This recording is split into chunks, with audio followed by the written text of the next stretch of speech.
Hello everyone, hope you found and doing great. Welcome to your Tech channel. If you're new here, welcome, and I'm so happy to see you all once again. In this episode, we're gonna discuss about another very important topic. It is key component in a cutting edge of technology, or I can say in a state of art. One of the questions that I get asked the most is how to start my career in cybersecurity.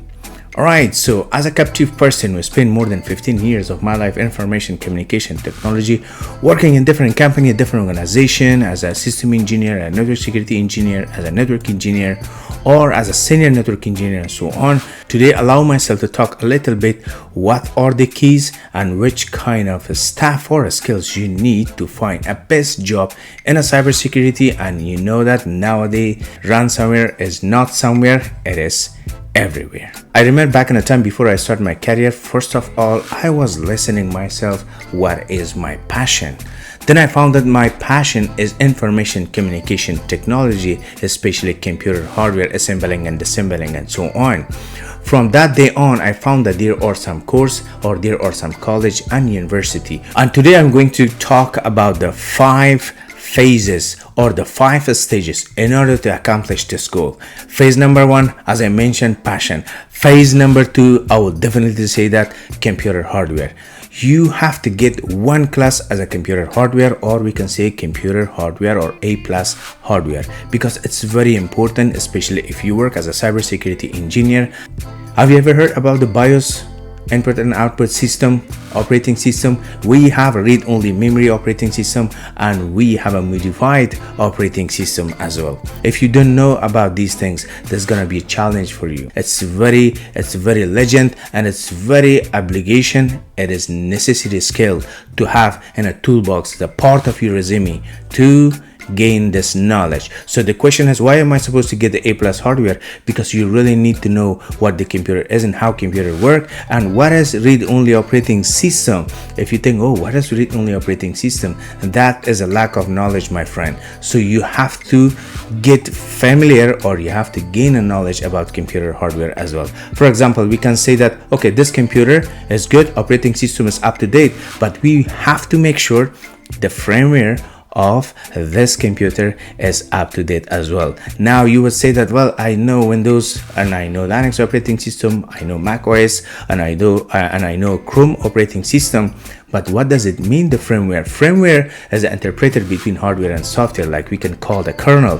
So it's a lot of things. My suggestion, very necessary, if you're very serious about this skill, try to gain some knowledge from computer hardware as well. Okay, let's talk about the phase number 3 or a step number 3. Phase number 3 or a step number 3, I would definitely recommend all of you to know about Network Plus. You probably, not probably, of course, you really need to know how computer communicate with each other. Is it through wire and wireless? You have to know what is wireless and what is wired, and how these devices communicating with each other.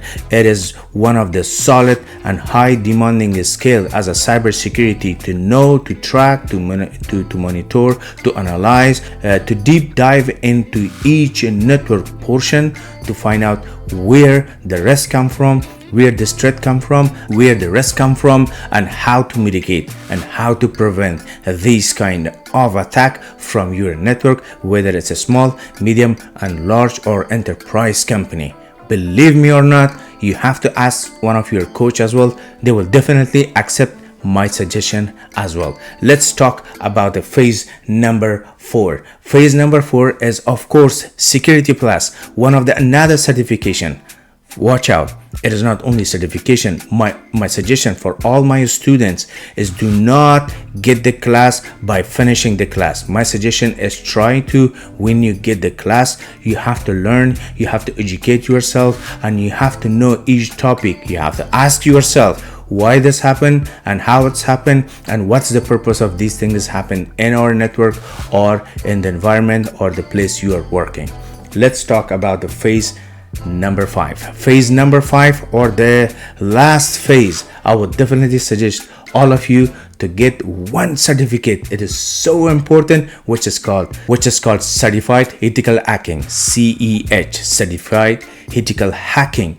Get this knowledge. It is so interesting. You will learn how to hack a computer and how to hack a wireless devices. The game and the main purpose of this certification is not you to become hacker, but rather it's all about which kind of tools hacker use in order to hack the system, whether it is wired and wireless. Then you know and you will know how to prevent those kind of attacks as well. If you're very serious, my friend, there is the last certification I would definitely suggest and recommend you to get, which is called CISSP, Certified Information System Security Professional. That's it. If you think the information was very informative, the only way to appreciate my work is to simply like and subscribe to my YouTube channel. Until next time, stay safe, be brave, and of course see you guys next time.